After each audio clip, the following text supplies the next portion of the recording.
Hello everyone, सभी को नमस्कार। मैं एम्स दिल्ली से रवि कुमार गुप्ता आपका बहुत-बहुत स्वागत करता हूं आपके अपने स्केलेटन नर्सिंग के इस ऑनलाइन प्लेटफॉर्म के ऊपर। आप सभी को गुड मॉर्निंग, आप सभी को नमस्कार। आज की इस क्लास के अंदर हम कुछ इंपॉर्टेंट क्वेश्चंस के बारे में बात करेंगे, जो कि आरआरबी के लिए और अदर एग्जाम्स के लिए भी बहुत ही ज़्यादा इंपॉर्टेंट होने वाले हैं। आप सभी को पता है कि हमारी आरआरबी के लिए पहली क्लास हो चुकी है। कल की जो क्लास थी काफ़ी बेनिफिशियल रही आपके लिए। अगर किसी बच्चे ने नहीं देखी है तो जाके देखें। बहुत ज़्यादा इंपॉर्टेंट क्वेश्चंस हम आपके लिए लेके आ रहे हैं और डेली क्लासेस होंगी आज से। डेली जो है वो क्लासेस आपकी कंटिन्यू होंगी और आरआरबी की आरआरबी को ध्यान में रखते हुए ये क्लासेस लगाई गई हैं। आगे बात समझ में? तो जितने भी क्वेश्चंस होंगे सारे इंपॉर्टेंट होंगे और आरआरबी के लिए होंगे। आगे बात समझ में? मैंने आपको पिछली क्लास में बताया था कि आरआरबी का लेवल उतना टफ नहीं आता है, उतना टफ नहीं आता है जैसे कि नॉर्शट का आता है, ठीक है? ईएसआईसी का आता है तो उतना टफ नहीं आता है। उसका थोड़ा मीडियम लेवल का आता है और पेपर बहुत ईज़ी आता है। आप अगर किसी बच्चा अगर ढंग से पढ़ाई कर ले, क्वेश्चन आंसर्स को अच्छे से देख ले तो वो 100% इसमें निकल सकता है। आगे बात समझ में? जितने भी क्वेश्चंस हम करवा रहे हैं वो आरआरबी को ध्यान में रखते हुए करवा रहे हैं। किस तरह का पैटर्न होता है, किस तरह की वहाँ पे थ्योरीज़ पूछी जाती हैं, किस तरह के क्वेश्चंस वहाँ पे पूछे जाते हैं, उनके बारे में हम यहाँ पे डील कर रहे हैं। तो क्लास को पूरा देखेंगे ताकि आपको सारी की सारी चीज़ें समझ में आएँ। किसी भी तरह का कोई डाउट होता है तो आप कमेंट सेक्शन के अंदर और हमारे सपोर्टिव नंबर्स पे आप कॉल कर सकते हैं। आगे बात समझ में? चलिए, पहला क्वेश्चन आपकी स्क्रीन पर ये रहा। बिना किसी टाइम खराब किए हम आगे बढ़ते हैं हमारी क्लास को लेके। सबसे पहला question, which of the following clinical science is not related to confirming the death status of the patient? Question बहुत इजी है, क्वेश्चन को समझना है, क्वेश्चन को बस समझना है। क्वेश्चन बहुत इजी है। क्वेश्चन में क्या कह रहा है कि विच ऑफ द फॉलोइंग मतलब इनमें से क्लिनिकल साइन कौन सा नहीं है, डेथ का क्लिनिकल साइन कौन सा नहीं है, वो क्वेश्चन के अंदर पूछा गया है। काफी बच्चे काफी गलत कर देते हैं क्योंकि उनके अंदर पेशेंस नहीं होता है क्वेश्चन को समझने का। वो बस क्वेश्चन पढ़ते हैं, उन्हें इजी क्वेश्चन है, चेप दो। ऐसा नहीं करना है, क्वेश्चन को ढंग से पढ़ें, क्वेश्चन को अच्छे से पढ़ें, तब तक जब तक कि आपका आंसर निकल के ना आ जाए। 2 बार क्वेश्चन को पढ़ना चाहिए हमेशा, ताकि क्योंकि किसी भी और एक चीज़ और ध्यान रखना, जितना ईज़ी क्वेश्चन होगा उतने ही गलत होने के चांसेस ज़्यादा होंगे। जितना ईज़ी क्वेश्चन आप लोगे उतनी ही गलत होने के चांसेस ज़्यादा होंगे। इसीलिए ईज़ी क्वेश्चन को हमेशा 2 बार पढ़ें, क्या मैंने सही पढ़ा है? क्या मैंने सही पढ़ा है इस क्वेश्चन को? ठीक है? तो हमेशा क्वेश्चन को ध्यान से पढ़ें। क्वेश्चन के अंदर नॉट, एक्सेप्ट वाली चीज़ें बहुत सारी होती हैं, तो इनको आपको फ़ोकस करना है, इन पे ही बेस्ड पे क्वेश्चन बनते हैं। आगे क्वेश्चन में, which of the following clinical sign is not related to confirming the death status of the client? कि ऐसा कौन-सा साइन है, ऐसा कौन-सा साइन है या ऑप्शन है जो कि रिलेटेड नहीं है डेथ के लिए? सबसे पहला क्या कह रहा है कि मूवमेंट ऑफ द लिम्ब। अगर पेशेंट की बॉडी में, अगर पेशेंट के लिम्ब्स में मूवमेंट नहीं होगा तो आप उसको क्या कर सकते हो, डेथ का साइन दे सकते हो या नहीं। दूसरा कह रहा है कि नो एविडेंस ऑफ पल्स, की एविडेंस ही नहीं है, पल्स नहीं आ रही है पेशेंट की, तो no evidence of respiration and blood pressure and fixed pupils and dilated, कि उसकी जो प्यूपिल्स हैं वो फिक्स हो चुकी हैं और डायलेट हो चुकी है। देखो बहुत इजी क्वेश्चन है, समझना आपको है, समझ में आ गया होगा अभी तक। सबसे पहली बात मैं करता हूँ, देखो किसी भी डेथ का कारण क्या होता है। देखो डेथ हम कब कहते हैं, डेथ हम कब कहते हैं पेशेंट का कि डेथ हो चुकी है? क्या उसके हाथ पैर काम नहीं कर रहे हैं तब कह देंगे? क्या उसकी पल्स रेट नहीं आ रही है तब कह देंगे? क्या उसका रेस्पिरेशन नहीं आ रहा है तो तब कह देंगे? बताओ फटाफट से, क्या आपको क्या लगता है, क्या उसकी पिपल्स फिक्स हो गई है तब कह देंगे? डेथ उसको कब कहेंगे? आपको एक पेशेंट को डिक्लेयर करना है, डेथ डिक्लेयर करना है, तो आप किस बेस पे करोगे? ये क्वेश्चन बहुत बार एग्जाम के अंदर पूछा गया है, इसीलिए मैं आपको ये बता रहा हूँ। किस बेस पे आप करोगे? देखो, सबसे पहली बात, डेथ डिक्लेयर्ड कब होती है? देखो, जब भी आपको डेथ को डिक्लेयर करना होता है ना बच्चों, देखो हमारा रोज का काम है, हम आईसीयू के अंदर रोज बॉडी पैक करते हैं, डिक्लेयर करते हैं, तो हमें तो रट्टा मार चुका है।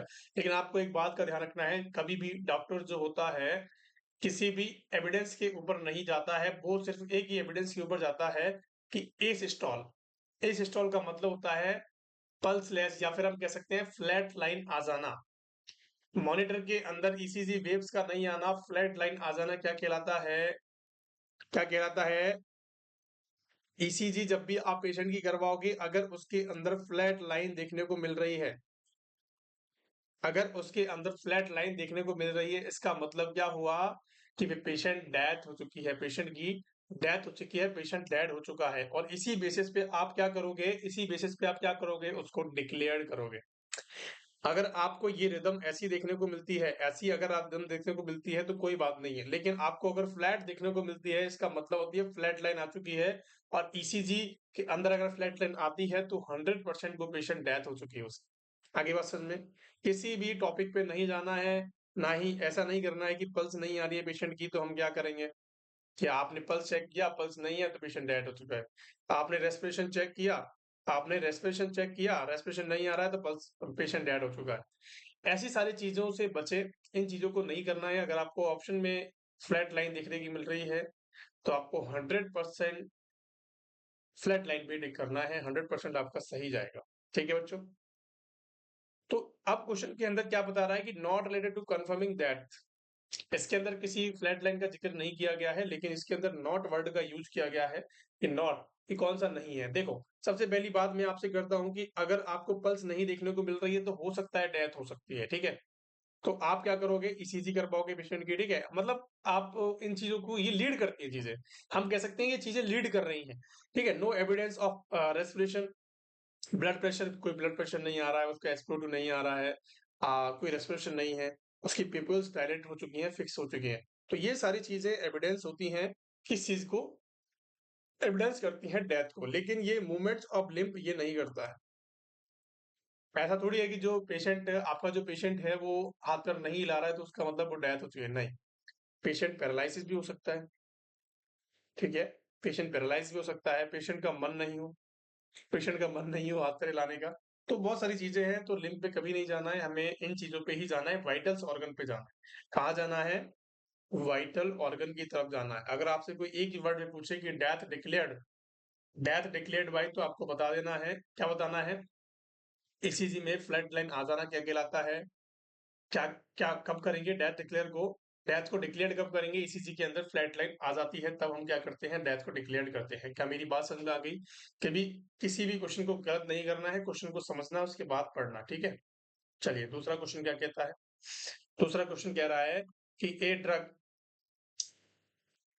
दूसरा क्वेश्चन क्या कह रहा है कि the drug use in the excessive oral and respiratory secretions of the dying is. देखो, सबसे पहली बात, अगर किसी पेशेंट को बहुत ज्यादा सिक्रेशंस आ रहे हैं, अगर किसी पेशेंट को बहुत ज्यादा सिक्रेशंस आ रहे हैं, डाइंग इज का मतलब कि उसकी डेथ का कारण बन रहे हैं। समझे बात किसी को, कि एक पेशेंट है आपके पास, ठीक है, उसको बहुत ज्यादा सिक्रेशंस आ रहे हैं, सिक्रेशंस आके उसकी रेस्पिरेटरी ट्रैक्ट में जा सकते हैं, संभावनाएं पूरी हैं, और उसकी वजह से उसको क्या हो सकता है, एयर में ब्लॉक हो सकता है, रेस्पिरेटरी क्या हो सकता है, डिस्ट्रेस की कंडीशन देखने को मिल सकती है। तो उस कंडीशन के अंदर हम कौन सी ड्रग देते हैं कि सीक्रेशंस को कम कर दें। इसका मतलब है कि एक्सेसिव सीक्रेशन जब भी होते हैं पेशेंट को सलाइवा का, किसी भी चीज का, तो हम कौन सी चीज उसके अंदर यूज करते हैं, वही क्वेश्चन के अंदर पूछा गया है, कौन सी ड्रग का यूज करते हैं। क्या आप एड्रेनलिन का करते हो, क्या आप निकोटिन का करते हो, क्या आप प्रोस्टिग्माइन का करते हो, क्या आप ग्लाइकोपाइलेट का करते हो। फटाफट से आंसर देंगे, बहुत इजी क्वेश्चन है। जब भी आपको, देखो, दो ड्रग बताऊंगा मैं आपको, दोनों ड्रग के बारे में भूलना नहीं है, कि दोनों ड्रग में आपको बताऊंगा, दो ड्रग के बारे में आपको भूलना नहीं है कि जब भी हमारे सीक्रेशंस बहुत ज्यादा आते हैं, जब भी हमारे बॉडी के अंदर, या फिर हम कह सकते हैं जब भी हमारे सीक्रेशंस बहुत ज्यादा आते हैं, सपोज दैट हमारे यहाँ आईसीयू के अंदर हम डेली बेसिस पे क्या यूज करते हैं उसके बारे में मैं आपको बताता हूँ। देखो, आईसीयू पेशेंट्स होते हैं, आईसीयू पेशेंट्स क्या होते हैं, मैक्सिमम जो पेशेंट्स होते हैं वो वेंटिलेटर पे होते हैं। कैसे होते हैं, वेंटिलेटर पे होते हैं, ठीक है भैया। वेंटिलेटर पे कोई आपका पेशेंट है और उसको सीक्रेशंस बहुत ज्यादा है, इंक्रीज सीक्रेशन मतलब एक्सेसिव सीक्रेशंस है। अब सीक्रेशन ज्यादा है, सपोज दैट किसी को ट्रेकोस्टमी हो रखी है, एंडोट्रेकियल ट्यूब डली हुई है या फिर टीडी ट्यूब डली हुई है, ट्रेकोस्टमी हो रखी है, सीक्रेशन ज्यादा है, तो क्या होगा, वेंटिलेटर अलार्म करेगा। वेंटिलेटर में एक पीक फ्लो होता है, एक पीक प्रेशर्स होते हैं जो बढ़ते हैं जब भी सीक्रेशंस होते हैं। तो जब भी पेशेंट को सिक्रेशंस होते हैं तो वेंटिलेटर अलार्म करता है कि अब पेशेंट को क्या होते हैं, सिक्रेशंस बहुत ज्यादा है। सिक्रेशंस को दर्शाने का एक ही पैमाना होता है, पीक प्रेशर। जब भी पीक प्रेशर बढ़ते हैं इसका मतलब पेशेंट को सिक्रेशंस है या ट्यूब बाइट कर रहा है पेशेंट, दो ही कंडीशंस होती है, ठीक है। अब जब पीक प्रेशर्स बढ़ेंगे तो टू टू की अलार्म करेगा कौन, वेंटिलेटर। ठीक है। अब जब अलार्म करेगा तो आपको ध्यान देना होगा, क्योंकि वेंटिलेटर जब भी अलार्म करता है तो कुछ ना कुछ मिस्टेक है, तभी तो कर रहा है। ठीक है, अब जब आपने देखा कि क्लिक प्रेशर बढ़े हुए हैं तो इसका मतलब पेशेंट को सक्शन की डिमांड है। क्या है? सक्शन की डिमांड है। अब ठीक है, आपने एक बार कर दिया, दो बार कर दिया, तीन बार कर दिया, आप एक घंटे के अंदर 10 बार तो नहीं कर सकते ना। आप एक घंटे के अंदर 10 बार तो सक्शन नहीं कर सकते। क्यों नहीं कर सकते भाई? कारण क्या है? क्या आप काम करना नहीं चाहते? क्या आप काम करना नहीं चाहते? नहीं सर, ऐसा नहीं है। क्या होता है कि बहुत ज़्यादा सिक्रेशंस होंगे, अगर हम 10 बार सक्शन करेंगे तो उसकी म्यूकस मेम्ब्रेन जो होती है, जो रेस्पिरेटरी की म्यूकस मेम्ब्रेन होगी, वो कैसी हो जाएगी? वो रप्चर होने के चांसेस होंगे। वो रप्चर होने के चांसेस होंगे और रप्चर के कारण आपको ब्लीडिंग देखने को मिलेगी। इसीलिए हमें विग्रेसली और बहुत ज़्यादा सक्शन नहीं करना होता है। ठीक है? आगे बात समझ में? तो सर अब सिक्रेशंस आ रहे हैं, सर सक्शन भी आपको नहीं करना है। अब सिक्रेशंस आ रहे हैं, पेशेंट के पीक प्रेशर्स बढ़े हुए हैं, वेंटिलेटर बार-बार अलार्म कर रहा है, तो हमें करना क्या है? तो ऐसे टाइम पे हम ये ड्रग का यूज करते हैं, जो कि कौन सी ड्रग है? जो कि ड्रग का नाम क्या है बच्चों? क्या नाम है? ग्लाइकोपारोलेट। और जो मैक्सिमम हमारे आईसीयू के अंदर यूज करते हैं वो कौन सी ड्रग होती है बच्चों? जो हमारे आईसीयू के अंदर यूज करते हैं वो उस ड्रग का नाम है एट्रोपिन। क्या है बच्चों? एट्रोपिन। एट्रोपिन भी क्या यूज करते हैं? डिक्रीज सीक्रेशंस के लिए करते हैं। ये सीक्रेशंस को कम करने के लिए यूज होती है। ठीक है, तो आइंदा ध्यान रखना, किसी भी तरह की कोई समस्या अगर आपके साथ होती है तो एट्रोपिन और ग्लाइकोपाइरेलेट का यूज कर सकते हो। ठीक है, प्रोस्टाग्लैंडिन, निकोटिन। निकोटिन तो आप सभी को पता है हमारे टोबैको के अंदर पाया जाता है निकोटिन।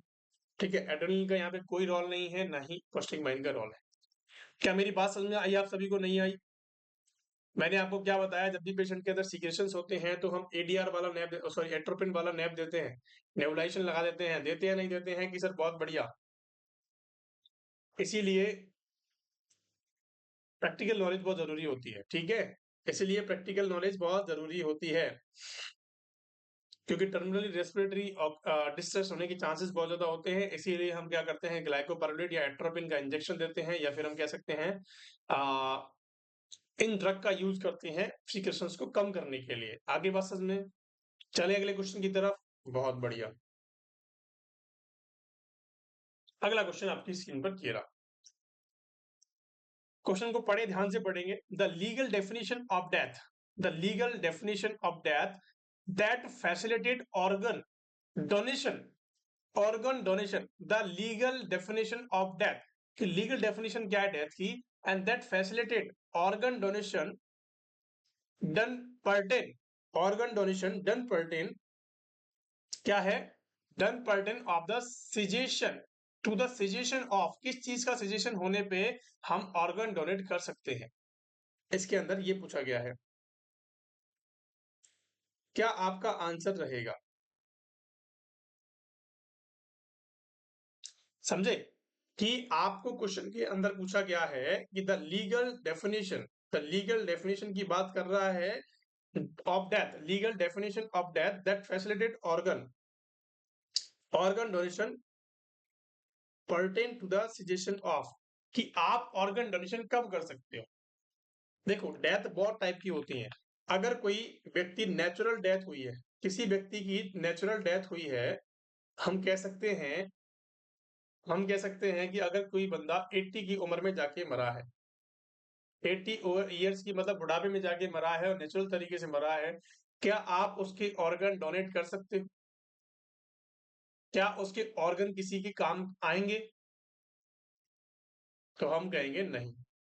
क्योंकि क्यों ऐसा होता है? नेचुरल डेथ का कारण क्या है? क्योंकि मेटाबॉलिज्म जो होता है वो स्टॉप हो चुका होता है, और जब मेटाबॉलिज्म स्टॉप होता है, पहली बात तो उसकी उम्र बहुत ज्यादा हो गई। 80 ईयर्स मतलब कि उसके ऑर्गन्स क्या है? डिग्रेड हो चुके हैं। डिग्रेड इन द सेंस कि वो काम करना स्लो कर चुके हैं। अगर किसी को लगाओगे तो कोई फायदा नहीं होगा उसका, उसको कोई फायदा नहीं होगा। तो ऐसा भी ध्यान रखना है इस चीज का भी। तो ऑर्गन डोनेशन कब कर सकता है कोई बंदा? क्या उसका functions of the brain is entirely, मतलब उसके जो फंक्शंस, ब्रेन के फंक्शंस हैं, या ब्रेन है, या हम कह सकते हैं कि ब्रेन डेड हो चुका है पेशेंट, या ब्रेन के फंक्शंस जो है वो काम करना बंद कर चुके हैं, तब आप ऑर्गन डोनेशन कर सकते हो। क्या सर्कुलेटरी एंड रेस्पिरेटरी फंक्शंस को स्टॉप हो जाते हैं तब आप कर सकते हो, या पल्स चल जाती है तब देते हो? जब पल्स रुक गई, सजेशन का मतलब होता है स्टॉप। सजेशन का मतलब होता है स्टॉप हो जाना। क्या रेस्पिरेशन स्टॉप हो गया तब आप कर सकते हो। देखो बहुत इजी है, समझना है, कॉमन सेंस का यूज करना है और आपका आंसर निकल के आ जाएगा। ठीक है, बताएंगे फटाफट से क्या आंसर इसका रहने वाला है। अगर मैं आपसे एक मोटा मोटी बात करता हूं, देख, अगर सपोज दैट, अगर सपोज दैट कि आपका रेस्पिरेशन स्टॉप हो चुका है, किसी पेशेंट का रेस्पिरेशन स्टॉप हो चुका है, सबसे पहली बात तो रेस्पिरेशन ऐसे ही स्टॉप नहीं होता है, या तो किसी ने गला दबा के मार दिया उसको, तो वो तो हैंड टू हैंड डाई हो जाएगा, ठीक है। हाँ, ऑप्शन में अगर आपको ब्रेन के फंक्शंस बंद हो चुके हैं, इसका मतलब क्या है, सिर्फ और सिर्फ ब्रेन ने ही तो काम करना बंद किया है मेरे प्यारे बच्चों। आपके लंग्स, हार्ट, किडनी, लिवर, सारे ऑर्गन्स काम कर रहे हैं, वो तो सही है। आपका सिर्फ ब्रेन ही तो डेड हुआ है। आपका, आपके पेशेंट का क्या हुआ है, ब्रेन ही तो डेड हुआ है, कि ब्रेन ही तो काम नहीं कर रहा है। बाकी आपका देखो पंप कर रहा है, हार्ट पंप कर रहा है, किडनी यूरिन बना रही है, लिवर मेटाबॉलिज्म कर रहा है, और हार्ट आपका पंप कर ही रहा है, लंग्स आपके सांस ले रहे हैं। तो इस केस के अंदर वो जो व्यक्ति है, जो पेशेंट है, वो कोई काम का नहीं है। ब्रेन डेड वाला पेशेंट आपके कोई काम का नहीं है, वो जीवन में कभी भी सही नहीं हो सकता, इस बात का ध्यान रखना। तो उसके ऑर्गन्स को हम डोनेट कर सकते हैं। अगर वो यंग मेल है, यंग फीमेल है, या यंग मेल है, जो भी यंग व्यक्ति है, तो उसके ऑर्गन्स किसी के काम आ सकते हैं। क्या मेरी बात समझ में आ रही है? क्योंकि ब्रेन डेड वाले बहुत सारे पेशेंट्स हम देखते हैं हमारे डेली बेसिस पे नहीं कह सकता मैं आपसे, कि हम देखते ही रहते हैं आईसीयू के अंदर, एम्स के अंदर। तो ब्रेन डेड वाले पेशेंट का कोई काम नहीं होता है, उनको ऑर्बो वालों के लिए, ऑर्बो, ऑर्बो का मतलब होता है ऑर्गन डोनेशन वाली टीम होती है, जिसको ऑर्बो के नाम से जानते हैं, ठीक है। ऑर्बो वालों को हम क्या करते हैं, कंसल्ट करते हैं कि आप यहाँ आके देखें, और उनका प्रॉपर टेस्ट होता है, मशीनरी से टेस्ट होता है, और उनके घर वालों को क्या किया जाता है, काउंसिल किया जाता है कि आपके पेशेंट, आप ठीक नहीं हो सकता, आपका पेशेंट जो है वो ब्रेन डेड हो चुका है, उसका कुछ नहीं होना है जब तक उसका लंग्स काम कर रहा है, जब तक उसके फेफड़े काम कर रहे हैं, या फिर जब से उसका पंप काम कर रहा है, हार्ट काम कर रहा है, लिवर काम कर रहा है, किडनी काम कर रही है, सब कुछ काम कर रहा है। लेकिन आपके पेशेंट का ब्रेन काम नहीं कर रहा है, तो जिंदगी में उठ नहीं पाएगा वो बेड से, लेकिन उसकी सांसें चलती रहेंगी, ठीक है। तो ऐसे पेशेंट आपके काम का कोई नहीं है, आपके पेशेंट जो ऐसा पेशेंट आपके कोई काम का नहीं है, ठीक है। तो क्या आप उसके ऑर्गन को किसी को देना चाहोगे, किसी, वो बहुत तरीके से काउंसिल करते हैं, मैं आपको एक समझा रहा हूँ जस्ट, कि एक वे होता है उनका टॉकिंग करने का, कि आपके पेशेंट्स का, आप ऑर्गन डोनेट कर दो, किसी की जान बच जाएगी, किसी को हार्ट मिल जाएगा, किसी को लंग्स मिल जाएंगे, किसी को किडनी मिल जाएगी, ठीक है। अगर किसी के पेरेंट राजी हो जाते हैं तो एक साइन होता है, वहां पे साइन करना होता है, कंसेंट साइन होता है। फिर उसका क्या करते हैं, क्या करते हैं, ऑर्गन को निकाल लेते हैं और किसी पेशेंट के अंदर ट्रांसफर कर देते हैं। और एक चीज और, कि आपको सपोज दैट हार्ट का डोनेशन करना है, हार्ट को आपको लेना है, तो और वो वाली टीम हार्ट को चेक करती है, किसी की कोई खराबी तो नहीं है, 70-80% काम कर रहा है, नहीं कर रहा है, ठीक है, तभी वो हार्ट को लेते हैं, ऐसा नहीं है। तो इस बात का ध्यान रखना। तो जब भी ब्रेन का एंटायरली आप फंक्शन से स्टॉप हो जाते हैं, तो आप अपने ऑर्गन डोनेशन को कर सकते हो। अगर आपकी रेस्पिरेटरी बंद हो चुकी है, सर्कुलेशन बंद हो चुका है, तो ब्रेन तो डेड होगा ही होगा, लेकिन सारे ऑर्गन्स काम करना बंद कर देंगे। सपोज दैट अगर किसी सर्कुलेटरी सिस्टम की बात करें, सर्कुलेटरी सिस्टम की बात करें, अगर ब्लड इन ऑर्गन्स तक नहीं पहुंचेगा, इन ऑर्गन्स तक नहीं पहुंचेगा, तो ये भी डेड हो जाएंगे, भाई ये भी डेड हो जाएंगे। जब तक सर्कुलेशन पहुंच रहा है, जब तक ऑक्सीजन पहुंच रही है, जब तक ऑक्सीजन पहुंच रही है तब तक तो काम कर रहे हैं, जब तक नहीं पहुंचेगा खाना पीना, तो वैसे ही मर जाएगा आदमी, मरेगा या नहीं मरेगा, इसीलिए इनको नहीं बताया गया है। इसीलिए हमें बताया गया है कि ब्रेन के फंक्शन जब स्टॉप हो जाते हैं, मतलब कि सारी बॉडी काम कर रही है, सिर्फ ब्रेन काम नहीं कर रहा है, तो आप ऑर्गन डोनेशन का सोच सकते हैं। आगे बात समझ में, अगले क्वेश्चन की तरफ चलो। क्वेश्चन नंबर अगला, the gradual decrease of body temperature after death is called. देखो बॉडी टेम्परेचर का कम होना क्या कहलाता है, बॉडी टेम्परेचर का कम होना क्या कहलाता है, बॉडी के टेम्परेचर का कम हो जाना क्या कहलाता है, ग्रेजुअल डिक्रीज होना। Body temperature after death is called mortis होता है, एल्गार मोर्टिस होता है, राइगर राइगर मोर्टिस होता है, मोर्टिस लिखेंगे यहाँ पे, ठीक है। ये राइगर है, ये राइगर मोर्टिस है, ये एल्गार मोर्टिस है, और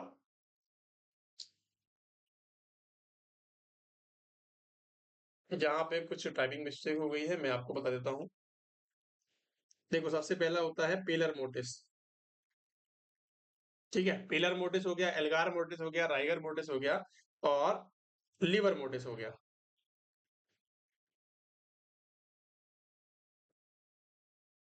लीवर मोर्टिस, तो कौन सा आपका आंसर इसके अंदर जाने वाला है?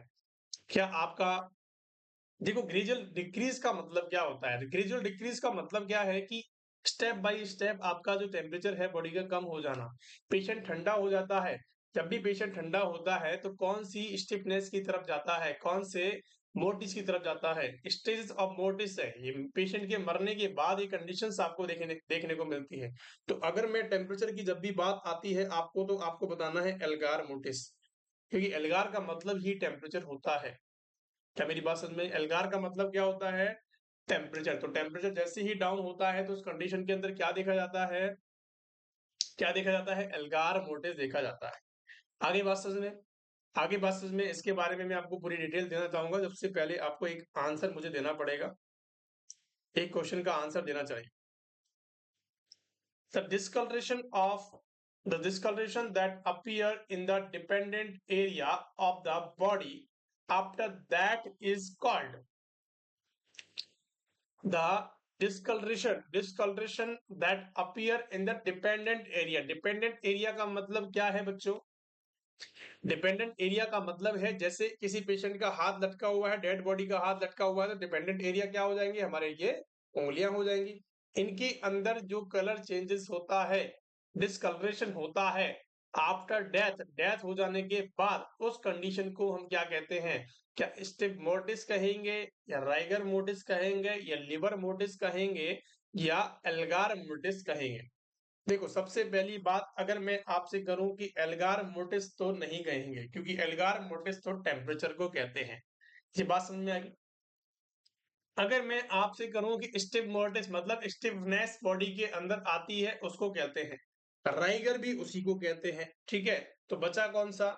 Liver mortis. लिवर मोर्टिस के अंदर क्या होता है कि बिलोस डिसल्ट्रेशन हो जाता है।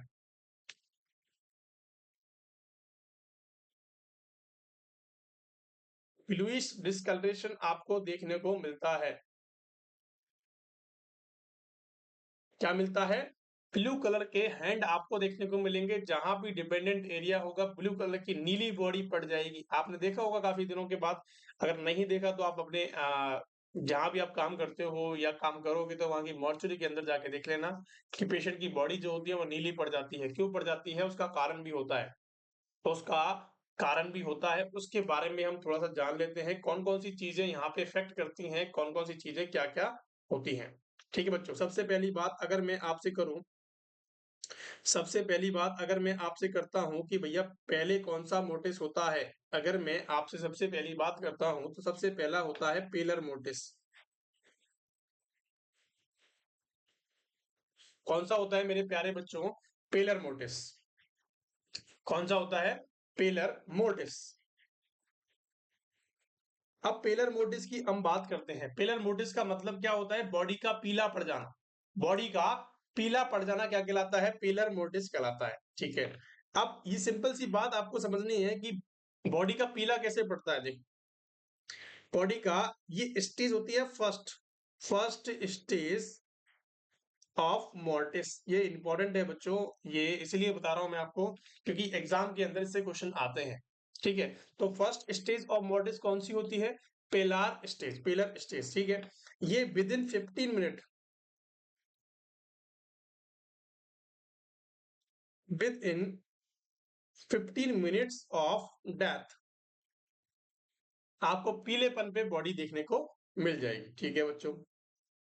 ये होता क्यों है? क्योंकि lack is, it is due to,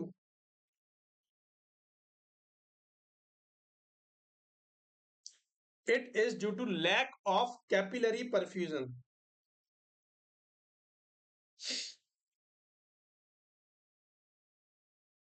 it is due to capillary perfusion, की कैपिलरी परफ्यूजन के नहीं होने से ऐसी आपको बॉडी देखने को मिलती है पीली कलर की। ठीक है, तो यहां पर लिख देना पेलनेस, पेलनेस हो जाती है। और सबसे पहले फर्स्ट कहां देखने को मिलता है, ये भी क्वेश्चन पूछा गया है कि फर्स्ट आपको फेस पे देखने को मिलेगा। सबसे पहले जो होता है फर्स्ट पेलनेस कहां देखने को मिलता है, फेस के अंदर देखने को मिलता है। ठीक है, बहुत बढ़िया। दूसरे की बात करते हैं, दूसरा क्या होता है, एल्गार मोर्टिस होता है। एल्गार मोर्टिस का मतलब क्या है, एल्गार का मतलब मैंने आपको बताया कि टेम्परेचर से होता है। तो टेम्परेचर क्या होता है, डाउन हो जाता है। टेम्परेचर क्या होगा, डाउन होगा। क्यों होगा,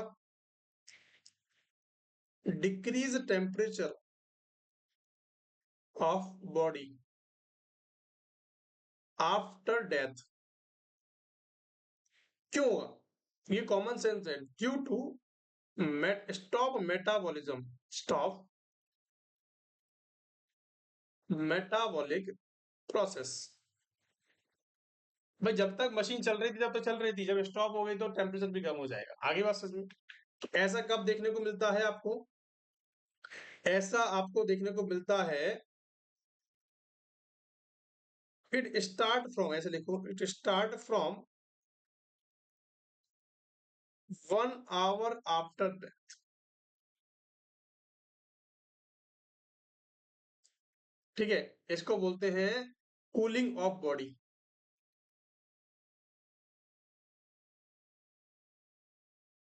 ठीक है, नंबर 3। नंबर तीसरा होता है राइगर मोर्टिस। देखो राइगर मोर्टिस क्या होता है, राइगर मोर्टिस का मतलब होता है कि बॉडी के अंदर स्टिफनेस आ जाना, अकड़न आ जाना। अकड़न आ जाना उसको बोलते हैं राइगर मोर्टिस। बॉडी के अंदर अगर आपको अकड़न देखने को मिलती है तो उसका मतलब होता है राइगर मोर्टिस। तो हम कह सकते हैं थर्ड स्टेज होती है।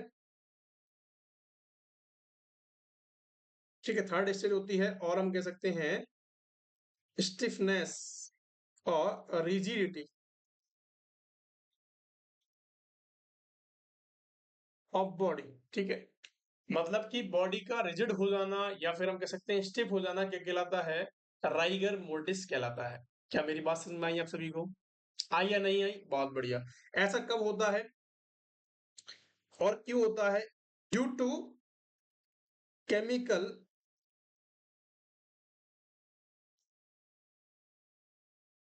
Changes in muscle. मसल्स के अंदर कैसा हो जाता है, केमिकल चेंजेस होने लगते हैं। और स्टार्ट कब होता है, start from 1.5 hour after death. आगे बात समझ में। मैंने आपको बताया राइगर मोर्टिस के बारे में बताया, मैंने आपको एल्गार मोर्टिस के बारे में बताया, पिलर मोर्टिस के बारे में बताया, और एक होता है नंबर 4 लिवर मोर्टिस। मैंने बताया लिवर मोर्टिस। लिवर मोर्टिस क्या होता है बच्चों, इसके अंदर डिस्कलरेशन हो जाता है। तो इसके अंदर हम कह सकते हैं कि फोर्थ स्टेज होती है। तो इसके अंदर हम कह सकते हैं डिसकलरेशन ऑफ बॉडी, बॉडी का डिस्कलरेशन हो जाना, या फिर हम कह सकते हैं ब्लूइश डिस्कलरेशन। कैसा हो जाना, ब्लूइश डिस्कलरेशन हो जाना। जिसको हम क्या कहते हैं, लिवर मोटिस को लिविडिटी के नाम से भी जानते हैं। लिविडिटी या सुब्लिगेशन या डेथ कर लो,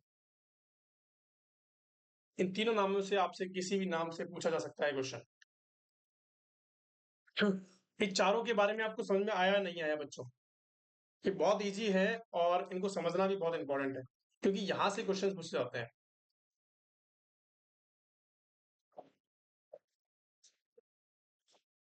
क्या मेरी बात समझ में आई या नहीं आई आप सभी को, फटाफट से आंसर करेंगे, क्या मेरी बात समझ में आपको आई या नहीं आई।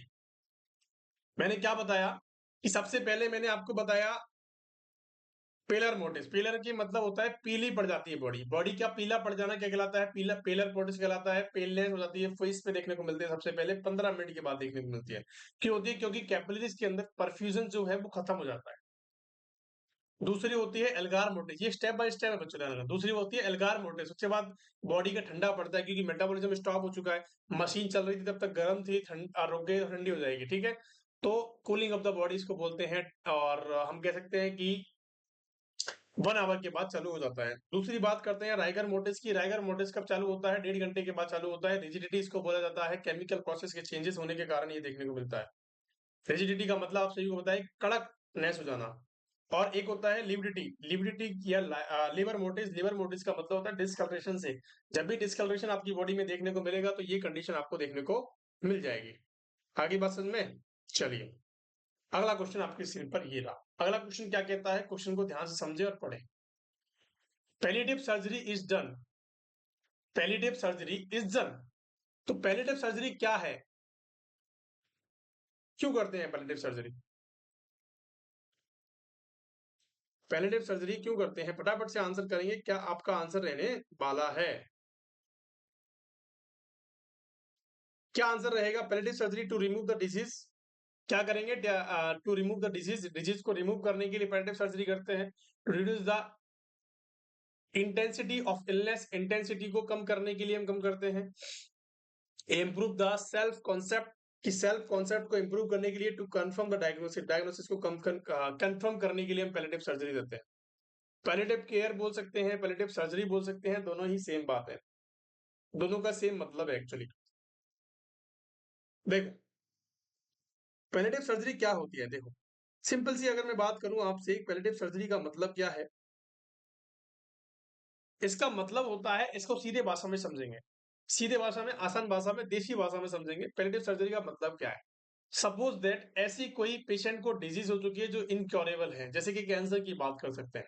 जो इनक्योरेबल है वो ट्रीटमेंट नहीं है उसका, वो ट्रीट नहीं हो सकती और पेशेंट सेप्सिस में जा चुका है, पेशेंट का डेथ पक्की है, पेशेंट को मरना तय है, ठीक है। हमने सारे साम दाम दंड भेद कर लिए, देख लिए। आप जब प्रैक्टिकल में आओगे, जब आप बड़े इंस्टीट्यूट में काम करोगे, एम्स में काम करोगे, आरआरबी में काम करोगे, तो आपको इन चीजों का अनुमान हो जाएगा कि पेशेंट अब जाने वाला है, पेशेंट अब जाने वाला है, पेशेंट लैक्टिक एसिड बढ़ चुका है, एनाइन गैप हो चुका है बहुत ज्यादा, एसिडोसिस, पेशेंट एसिडोसिस में जा रहा है पेशेंट, ठीक है। तो बहुत सारी चीजें आपको देखने को मिल जाएंगी। तो पेशेंट का, आप ऐसी कोई डिजीज होती है जो आप क्योर नहीं कर सकते, पेशेंट जाने वाला है, उन पेशेंट के अंदर सपोज दैट उस पेशेंट को बहुत ज्यादा पेन हो रहा है, बहुत ज्यादा पेन हो रहा है, तो उस पेन को ट्रीट करना है आपको, ठीक है। उस पेन, आप उस डिजीज को ट्रीट नहीं कर सकते लेकिन उस पेन को तो ठीक कर सकते हो। आप उस पेन को ठीक कर सकते हो, आप उस बुखार को ठीक कर सकते हो। कर सकते हो नहीं कर सकते हो? कि बिल्कुल कर सकते हैं। तो उसी केयर को, उसी सर्जरी को, उसी मैनेजमेंट को हम पैलिएटिव सर्जरी कहते हैं। इंटेंसिटी को कम करने के लिए, मतलब कि क्वालिटी ऑफ लाइफ को बढ़ाना, लेकिन क्योर नहीं कर पाते हैं, लेकिन क्योर नहीं कर पाते हैं। क्या आपको बात समझ में आई मेरी बात? कि आपको सिम्टम से रिलीफ मिल सकता है, क्या मिल सकता है? सिम्टम से रिलीफ मिल सकता है, improvement of quality of life. तो मैं आपसे कह सकता हूं, improvement of quality of life but does not cure. आगे बात समझ में? तो पैलिएटिव सर्जरी का मतलब है कि आप उसके दर्द के कारण को ठीक नहीं कर सकते, दर्द के कारण को ठीक नहीं कर सकते, लेकिन दर्द को ठीक कर सकते हो, ठीक है। समझ में मेरी बात में? कि दर्द किस वजह से हो रहा है उसको आप ठीक नहीं कर सकते, लेकिन आप उस दर्द को ठीक कर सकते हो, दवाई देके पेशेंट को सेडेटिव देके, पेशेंट को पेन किलर्स देके आप उसको ठीक कर सकते हो। आपको पता है कि ये डेंजर है, जो हम दवाई दे रहे हैं वो डेंजर है, इसकी किडनी में इफेक्ट करेगी, इसके बॉडी में इफेक्ट करेगी, लेकिन पेशेंट तो जाने वाला है। आप उसको लास्ट मोमेंट पे तड़पाना क्यों चाहते हो? पेन के कारण। इसी सर्जरी को क्या कहते हैं? पैलिएटिव सर्जरी कहते हैं, पैलिएटिव केयर कहते हैं। क्या मेरी बात समझ में आ गई? अब इसमें से कौन सा आंसर क्या होगा? तो रिमूव द डिजीज, केवल डिजीज को रिमूव तो नहीं कर रहे हैं, लेकिन हम इंसेंटिसी ऑफ इलनेस, मतलब कि इलनेस को कम करने की कोशिश जरूर कर रहे हैं। ये भी गलत बात है, डायग्नोसिस को ठीक करने के लिए हम नहीं कर सकते हैं, ठीक है। तो जिसका भी बेटर आंसर है, टू आंसर है, उसका बेटर है, ठीक है बच्चों। तो ये बात समझ में आई या नहीं आई आपको? ये बात समझ में आई या नहीं आई? चलिए अगले क्वेश्चन की तरफ चलते हैं। क्वेश्चन अगला, क्वेश्चन के अंदर क्या है देखो। क्वेश्चन कह रहा है कि lead rubber apron are used in OT, lead rubber apron are used in OT when equipment is used. सबसे पहली बात,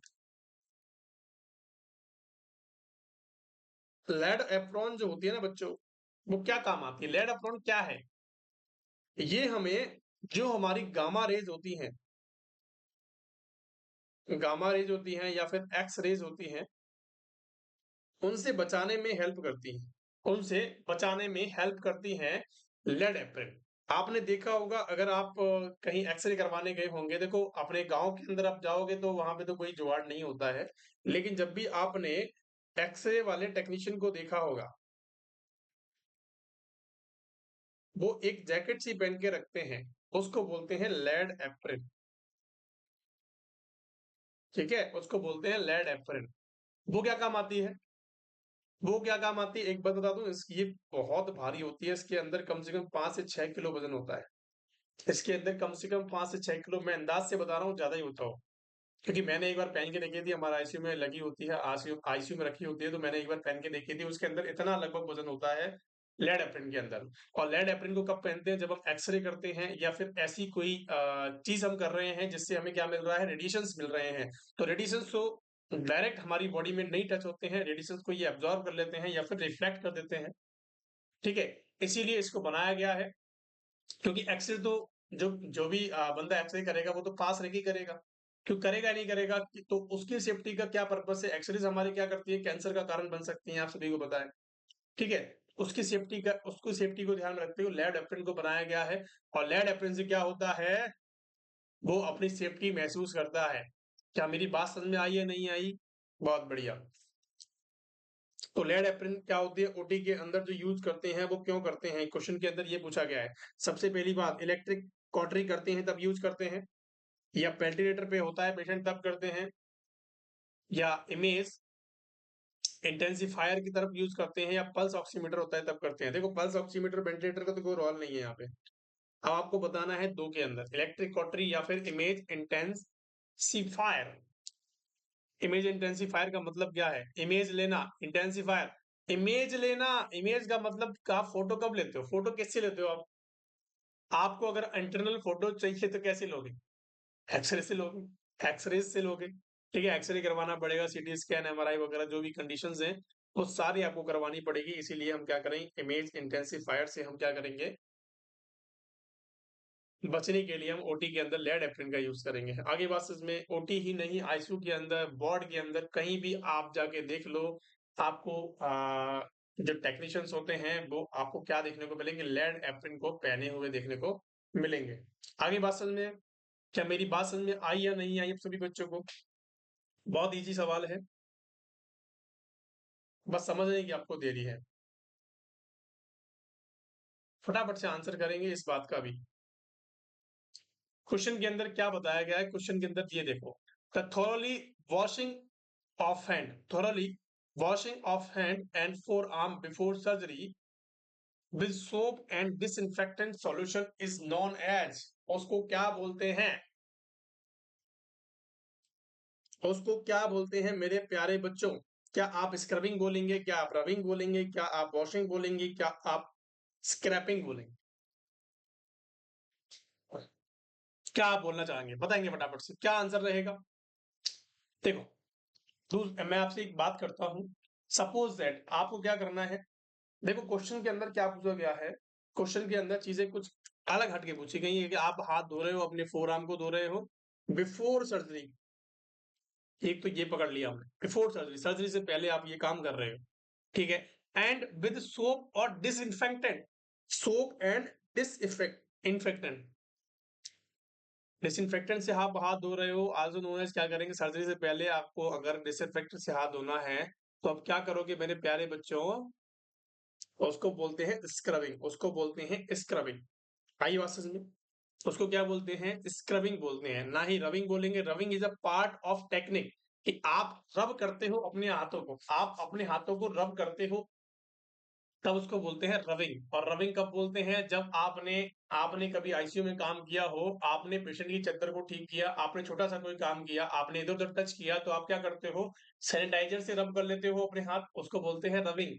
स्क्रबिंग किसे बोलते हैं? रगड़ रगड़ के हाथों को धोना। सर्जरी से पहले डॉक्टर धोता है, डॉक्टर पूरे स्टेप्स को फॉलो करता है, एल्बो तक जाता है, अपने हैंड्स को धोता है, फोरआर्म को धोता है, ताकि, क्योंकि उसको क्या करना है? सर्जरी करनी है पेशेंट की। और सर्जरी जब भी करनी है तो आपको स्क्रबिंग करनी होती है। स्क्रबिंग इन द सेंस हाथों को अच्छी तरह से डिसइंफेक्टेंट से धोना होता है, उसको बोलते हैं स्क्रबिंग। क्या मेरी बात समझ में आ गई? आगे बात समझ में आई या नहीं आई बेटा? ये मेरी बात समझ में आई या नहीं आई? वॉशिंग आप जो डेली यूज में करते हो वॉशिंग होता है। स्क्रैपिंग का मतलब आपको जानने की कोई जरूरत नहीं है। आगे बात समझ में? स्क्रैपिंग हमारी इस मेडिकल टर्म के अंदर नहीं आता है। आई या नहीं आई मेरी बात समझ में आप सभी को? किसी भी तरह का कोई डाउट होता है तो प्लीज आप कांटेक्ट कर सकते हो हमारे सपोर्टिव नंबर्स पे। हमारे सपोर्टिव नंबर्स हैं 9057064291, है ना? और आप कमेंट सेक्शन में भी कमेंट कर सकते हो, ताकि हम आपकी चीजों को इम्प्रूव कर पाए और किसी भी तरह के डाउट को आपका क्लियर कर पाए। बहुत बढ़िया। अगला क्वेश्चन की तरफ चलते हैं। अगला क्वेश्चन आपकी स्क्रीन पर ये रहा।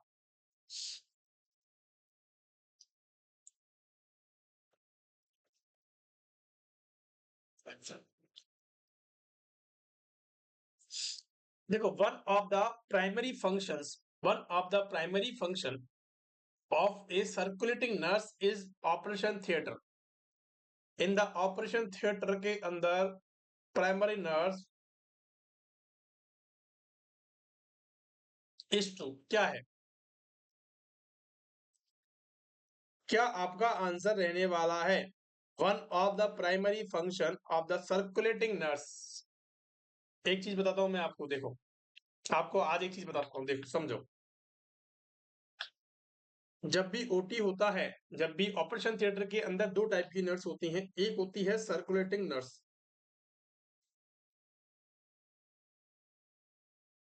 ठीक है? एक होती है सर्कुलेटिंग नर्स और एक होती है, दूसरी वाली होती है स्क्रबिंग नर्स। कौन सी होती है मेरे प्यारे बच्चों?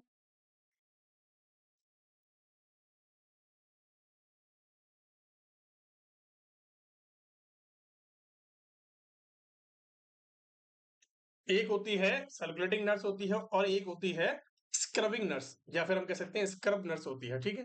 दो तरह की नर्स होती हैं। अब एक जो नर्स होती है सर्कुलेटिंग वाली, ये कहाँ होती है? ये कहाँ होती है मेरे प्यारे बच्चों?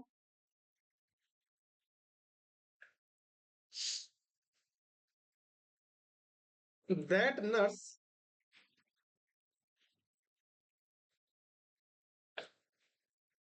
Present outside of sterile field.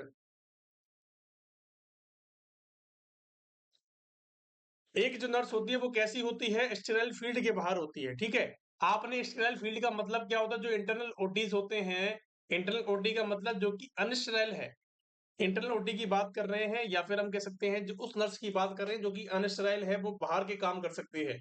एक होती है स्क्रब नर्स। स्क्रब नर्स का मतलब होता है that nurse present in sterile field. एक नर्स ऐसी होती है जो स्टेराइल फील्ड में प्रेजेंट होती है, एक नर्स ऐसी होती है जो कि कहाँ होती है? Out of the sterile field होती है, मतलब कि बाहर के काम संभालेगी। तो इन दोनों नर्सों का काम अलग अलग होता है। अगर मैं इस नर्स की बात करता हूं, अगर मैं स्क्रब नर्स की बात करता हूं, तो टोटली कैसी होती है वो? टोटली स्टेराइल होती है। स्टेराइल का मतलब है कि उसको सारे काम स्टेराइल तरीके से करने पड़ते हैं। स्टेराइल मतलब कि उसको बार बार ग्लव चेंज करने की जरूरत नहीं है, बार बार स्क्रब होने की जरूरत नहीं है। ये क्या काम करेगी? ये जब ड्यूरिंग सर्जरी क्या करती है? इक्विपमेंट्स को पास करने का काम करती है, स्टेराइल फील्ड को सेटअप करने का काम करती है। मैं आपको ऐसे बता देता हूँ, लिखने की कोई जरूरत नहीं है इनको, आपने बहुत बार पढ़ा होगा, लेकिन मैं आपको याद दिला देता हूँ कि आपको क्या करना होता है। सबसे पहली चीज तो ये स्टेराइल फील्ड को मेंटेन करने का काम करती है, इक्विपमेंट्स को पास करने का काम करती है, सूचर्स को प्रिपेयर करती है, लिगामेंट्स को प्रिपेयर करती है, बहुत सारी चीजें हैं जो कि काम करने का काम करती है। आगे बात समझ में। दूसरी बात करते हैं सर्कुलेटिंग नर्स की। सर्कुलेटिंग नर्स क्या करती है, पेशेंट की हिस्ट्री लेती है, पेशेंट का कंसेंट है या नहीं है उसके बारे में देखती है, ठीक है। जो बाहर के काम संभाल सकती है उस नर्स को बोलते हैं सर्कुलेटिंग नर्स। पेशेंट का डेटा लेती है, पेशेंट को इन्फॉर्म करती है, या फिर हम कह सकते हैं पेशेंट को समझाती है, राइट पेशेंट है या नहीं है उसके बारे में देखती है, क्या सर्जरी उसकी होनी है उसके बारे में देखती है, और मैनेजमेंट करती है सर्जिकल स्टेराइल फील्ड को हेल्प करवाने में। मतलब कि स्टेराइल फील्ड को मेंटेन करने में क्या करती है, पूरी पूरी हेल्प करने का काम करती है। क्या मेरी बात समझ में आ गई? अगर किसी सपोज दैट किसी भी ड्रग का यूज करना हो, किसी भी ड्रग की जरूरत पड़ गई ड्यूरिंग सर्जरी, तो कौन करेगा काम? वो स्क्रब नर्स जो होती है वो ऑर्डर देगी अपनी सर्कुलेटिंग नर्स को कि ये दवाई जब फटाफट से लेके आओ, तो वो लेके आती है और उसका यूज होता है। आगे बात समझ में। तो जो भी सर्कुलेटिंग नर्स होती है उसका काम बाहर का होता है, और स्क्रब नर्स का काम होता है अंदर का। तो आप मुझे बताएंगे one of the primary function क्या है? तो primary verify the inform consent has been taken, prepare the surgical sterile table instrument. देखो टेबल इंस्ट्रूमेंट को कौन कौन करता है? स्क्रब नर्स करती है। इसका मतलब सर्कुलेटिंग नर्स का काम नहीं है ये। Assist the surgeon during the surgery, नहीं। सर्जरी को असिस्ट करवाने के लिए कौन करती है? स्क्रब नर्स का काम होता है। Setup the laryngoscope and other instrument और सर्जन, नहीं, ये भी काम स्क्रब नर्स का होता है। सबसे पहला जो काम होता है वो कैसा होता है? वेरीफाई करने का होता है, इन्फॉर्म कंसेंट हुआ है या नहीं हुआ है, ठीक है। तो पहला काम किसका हुआ? सर्कुलेटिंग नर्स का हुआ। बाकी के तीनों काम किसके हुए? स्क्रब नर्स के हुए। मेरी बात समझ में आई या नहीं आई? बहुत बढ़िया। चलिए अगले क्वेश्चन की तरफ चलते हैं। अगला क्वेश्चन क्या कहता है? What is the priority nursing intervention for a patient during the immediate post operative period? कि आपके पास कौन सा ऐसा इंटरवेंशन आप करोगे कि आपके पास पोस्ट ऑपरेटिव पीरियड के बाद कोई पेशेंट आपके पास आया है, मतलब ओटी होके पेशेंट आपके पास आईसीयू के अंदर आया है, तो आप क्या मैनेजमेंट करोगे, क्या प्रायोरिटी नर्सिंग पे रखोगे? नर्सिंग मैनेजमेंट में क्या प्रायोरिटी पे रखोगे? क्या ऑब्स्ट्रक्शन ऑफ हेमरेज की उसका जो ब्लड बह रहा है उसके अंदर ऑब्स्ट्रक्शन आ गया है, ठीक है। Maintain the patent airway, recording the intake and output and checking the vital science in every 15 minutes. देखो सबसे सिंपल सी बात मैं आपको बताता हूं कि कभी भी जब भी प्रायोरिटी वाले क्वेश्चंस आते हैं, तो हमेशा आपको उस पर ध्यान देना है जिससे पेशेंट की डेथ हो सकती है, उस पे सबसे ज्यादा ध्यान देना है। जैसे कि मैं आपसे बताता हूँ कि पेशेंट की डेथ, क्या आप वाइटल साइंस नहीं लोगे तब भी उसकी डेथ हो जाएगी क्या? नहीं सर। क्या आप रिकॉर्डिंग नहीं करोगे डेथ हो जाएगी क्या? नहीं sir. Maintain the patent air में, अगर उसका एयर में पेटेंट नहीं होगा डेथ हो जाएगी क्या? कि सर बिल्कुल। कि अगर उसका एयर में ब्लॉक हो गया है, एयर में आउट हो चुका है, ट्रैकियोस्टोमी ट्यूब डिस्कनेक्ट हो चुकी है, तो उस कंडीशन के अंदर तो पेशेंट डेथ हो सकती है। तो हमेशा ध्यान रखना, आंख बंद करके अगर आपको क्वेश्चन नहीं आ रहा है तो उस मैनेजमेंट पे जाइए जिससे पेशेंट की डेथ हो सकती है, तो उसी को आपको आंसर को टिक करना है, ठीक है। आगे मेरी बात समझ में। अगर ऑब्जर्विंग फॉर हेमरेज, देखो हेमरेज के लिए तो ऑब्जर्विंग करना है लेकिन प्रायोरिटी नहीं है, आपको सेकंड नंबर पे इसको रखना है, ठीक है। आपको सेकंड नंबर पे इसको रखना है, क्योंकि इसके अंदर क्या देखने को मिलेगा, मेरे प्यारे बच्चों, प्रायोरिटी नर्सिंग इंटरवेंशन नहीं है। प्रायोरिटी नर्सिंग इंटरवेंशन के बारे में पूछा गया है कि प्रायोरिटी नर्सिंग इंटरवेंशन क्या है, तो आपको बता देना है कि प्रायोरिटी नर्सिंग इंटरवेंशन क्या है मेरे प्यारे लाल लालियों। पेटेंट एयर बे को ठीक से करना, ठीक सही करना, ठीक है। आगे बात समझ में, जिसमें अभी टू आंसर है वो करेक्ट है।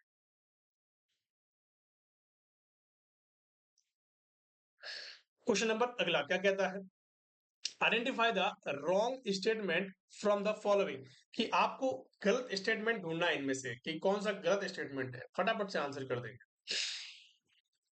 Consent from must be obtain for all invasive procedure, की आपको जितने भी इन्वेसिव प्रोसीजर होते हैं, इन्वेसिव प्रोसीजर का मतलब क्या है कि जो इंटरनल बॉडी पार्ट्स के अंदर मतलब इंटरनल डाले जा रहे हैं उनके आपको क्या करने होते हैं? कंसेंट लेने होते हैं। क्या ये बात सही है? क्या ये बात सही है कि सर बिल्कुल बात सही है? ये बात कैसी है? बिल्कुल बात सही है। इसके अंदर पूछा गया है रॉन्ग स्टेटमेंट, गलत कौन सा स्टेटमेंट है, ठीक है। अगर मैं आपसे पूछता हूं कि आपको फॉलिश कैरेक्टर डालना है तो आपको कंसेंट लेना जरूरी है? कि सर बिल्कुल जरूरी है। जनरली लेते नहीं है लेकिन ये बहुत जरूरी है बच्चों। आगे बस में किसी भी प्रोसीजर को करने से पहले आपको कंसेंट बहुत जरूरी होता है। Consent is a voluntary act by which person agree to allow someone or do something. Consent is voluntary, उसकी इच्छा से होता है। कंसेंट जो होता है वो उसकी इच्छा से होता है कि वो अलाउ करेगा, तभी आप क्या करोगे, कुछ करने की चाह रखोगे या कुछ कर सकते हो। कि सर बिल्कुल सही बात है कि वो कहेगा तभी हम काम कर पाएंगे। बहुत बढ़िया। The client must be mentally competent to give consent, कि आपने जो कंसेंट लिया है वो सही होना चाहिए दिमाग से या पागल होना चाहिए। कि सर बिल्कुल सही होना चाहिए, मेंटली कॉम्पिटेंट होना चाहिए, मेंटली स्टेबल होना चाहिए। ये नहीं कि पागल व्यक्ति से आपने ले लिया, हाँ हाँ कर दो, ऐसा नहीं होना चाहिए। The consent from should be signed only the client. ये बात क्या सही है कि आप सिर्फ क्या करोगे, उसी क्लाइंट से लोगे जिस क्लाइंट पे आप क्या कर रहे हो, काम करना चाहते हो। अगर सपोज दैट काफी बच्चे कर रहे होंगे, हाँ सर उसी से लेना है, नहीं सर। अब मैं आपकी एक बात बताता हूँ। हमारे पास एक पेशेंट आया, सपोज दैट आप एम्स के ट्रॉमा सेंटर के अंदर काम कर रहे हो और इमरजेंसी के अंदर काम कर रहे हो, ठीक है। आपके पास कोई पेशेंट आया और पेशेंट आपके उसके रिश्तेदार उसको पेशेंट को लेके आए, और पेशेंट के अंदर क्या देखने को मिला है, पेशेंट जो है बेहोश है, ठीक है, अनकॉन्शियस है, और उसका कोई अर्जेंट ओटी आपको करना है, अर्जेंट ओटी करना है। तो क्या आप उसको कॉन्शियस करोगे पहले कि नहीं भैया तू ही कहेगा तभी हम तेरा ओटी करेंगे? ऐसा होता है क्या? कि सर ऐसा बिल्कुल नहीं होता है। उसके रिश्तेदार, कोई भी उसके रिश्तेदार, माँ बाप भाई बहन कोई भी उसके रिश्तेदार जो होते हैं, उसके कंसेंट फॉर्म पे साइन करते हैं कि आप जो करना है करो, ठीक है, आप जो करना चाहते हो करो, लेकिन हमारे पेशेंट की जान बचा लो, ठीक है। ऐसा होता है ना। तो कोई भी कर सकता है कंसेंट फॉर्म पे साइन। तो ओनली आ गया, इसीलिए ये गलत स्टेटमेंट हो गया है बच्चों। तो ये स्टेटमेंट गलत है, तीनों के तीनों स्टेटमेंट क्या है, सही है। आगे बात में किसी भी तरह की कोई डाउट किसी भी क्वेश्चन के अंदर, अगर किसी भी तरह का कोई डाउट होता है तो आप हमारे सपोर्ट नंबर्स पे कॉल करें, मैसेज करें, आपको हर सवाल का जवाब मिलेगा और हर डाउट क्लियर करेंगे, ठीक है। किसी भी तरह का डाउट नहीं रहना चाहिए मन में। आगे बात में किसी भी क्लास को देखो तो आप एकदम माइंड फ्री होके देखो, ताकि आपको किसी भी चीज के डाउट ना रहे, और लोड लेने की बिल्कुल जरूरत नहीं, लोड तो बिल्कुल लेना ही नहीं है, जितना पढ़ रहे हो सफिशियंट है। आगे बात में, thank you so much for being there. किसी भी तरह की कोई परेशानी होती है तो आप कॉल मैसेज करें। अगर वीडियो पसंद आई हो तो लाइक शेयर सब्सक्राइब करें, अपने दोस्तों के साथ शेयर करें, ताकि हमें और आपको दोनों को बढ़ने का मौका मिले। Thank you so much.